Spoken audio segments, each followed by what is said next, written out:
For years, people have been intrigued about what goes on at Area 51 or what it's like to live life at the CIA. We have living history right here in Henderson. A local man was part of the CIA during the Cold War and spent his days carrying out top secret missions at Area 51. Fox 5's Kathleen Jacobs introduces us to the man who's led an incredible life. She joins us live in studio. Kathleen. Yeah, Christine, John, T.D. Barnes is probably one of the most interesting people I've ever met. He was recruited for the CIA while he served in the Army, and up until just a couple years ago, even his wife didn't know what he did every day. And as more and more becomes declassified, he's able to tell us what it was like out at Area 51.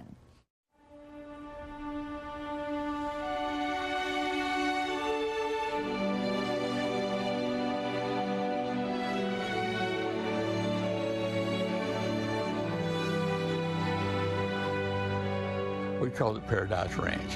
From 1968 to 1975, T.D. Barnes spent Monday through Friday out on the ranch, or what we know as Area 51.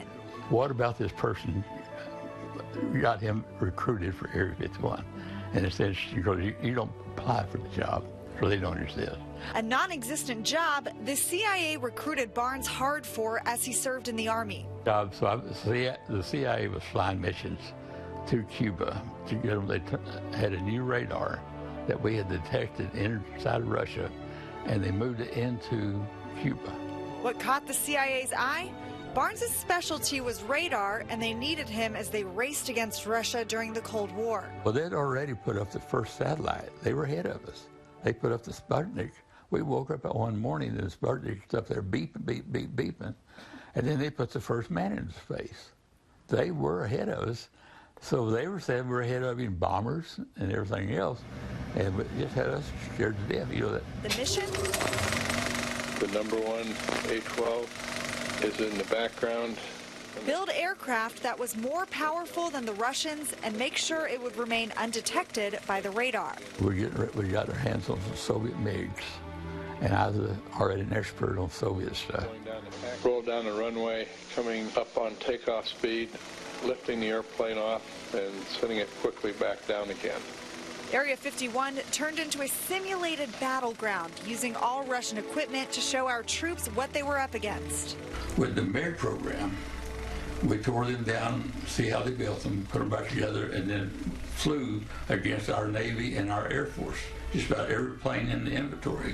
While Barnes was off working in the black world, as he and his colleagues called Area 51, his family was kept in the dark. Family knew that I was working on something secret. I learned that line. They did not know about Area 51. All they knew is I got on a plane on Monday morning and came home Friday night, and couldn't talk about it. And that don't ask, don't tell policy didn't stop at home. Depending on what your skill was, you'd be assigned to help the Navy or Air Force, CIA. You never knew who it was. You didn't know. You didn't need to know. And they didn't really know our name. We used pseudo names and code names and stuff out there. Barnes, codenamed Thunder, wasn't able to tell his wife what he did until 2009. Well, she was mad at me because she found out it was just 85 miles away. she thought I was in some foreign country somewhere. The secrecy worked. No one knew about Area 51 until the Air Force took over. 1979 was not a good year for the CIA. Unfortunately, they had made Area 51 a CIA station. And you're not allowed to have a CIA station in the United States. Once discovered, Area 51 was turned over to the Air Force. That's a lot of people wondered once they realized the CIA had been at Area 51 for almost 20 years. They'd been there that long before anyone even knew about it. And they wondered, what have they been doing all this time? And that's where the UFO stuff started. The people's imagination run wild. And now, decades later, it's Barnes with the imagination. Because you can only imagine what they're doing out there today. They've got to be so advanced today over what we were dealing with then. For the past 15 years, Barnes and his colleagues have been working with a historian for the current CIA. All record of their time had been lost. David called me and said, "T.D., we got a problem. We don't know what you guys did."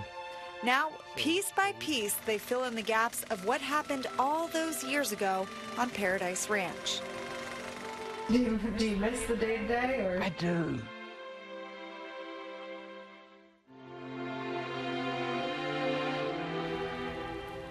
T.D. Barnes has written multiple books as more and more of his projects have become declassified. It's something the current CIA uses as a sort of Bible when it comes to documenting the history of Area 51. He also tells me the work that they did out there is what prompted the Navy's Top Gun weapons school and the Air Force's Red Flag training. Guys?